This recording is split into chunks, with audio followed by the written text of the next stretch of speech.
მოსჭარდის პრობლემები გლობალურად იყოფა ორ ნაწილად. ქვია ობსტრუქციული, ანუ როცა ნაკადის პრობლემა არის, გაჭირთვა ჭირდება მამაკაც, გვიანი წყება, ნაკადი ცუდია და ახლოს მისვლა უწევს, იმიტომ რომ შორს ვერ შარტავს და ამ შემთხვევაში ინფექციასთან როგორც წესი კავშირი არ აქვს და არის ან პროსტატაა გადიდებული, ან შარცადენი მილის შევიწროება არის, ან შარდის ბუშტის რაღაცა პრობლემა, რომ შარდის ბუშტი კარგად არ იკუმშება. მენჯის ფუძის კუნთების არა, მაგ შემთხვევაში ერთ-ერთი კუნთი, რომელიც მნიშვნელოვანი არის სფინქტერი.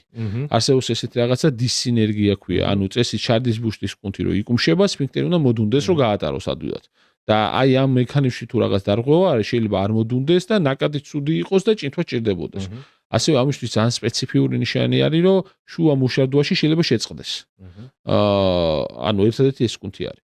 და მეორე ჯგუფი, ანუ მუშარდუასთან დაკავშირებული არის ეგრეთ წოდებული ირიტაციული, ანუ ხშირი შარდვა, წვა, შეკავების პრობლემა არის, რომ მოუნდებათ, რომ ვერ ასწრებს მისვლამდე, ანუ შეუკავებლობა, ხო, urgency. ანუ ეს ორი უნდა გავყოთ.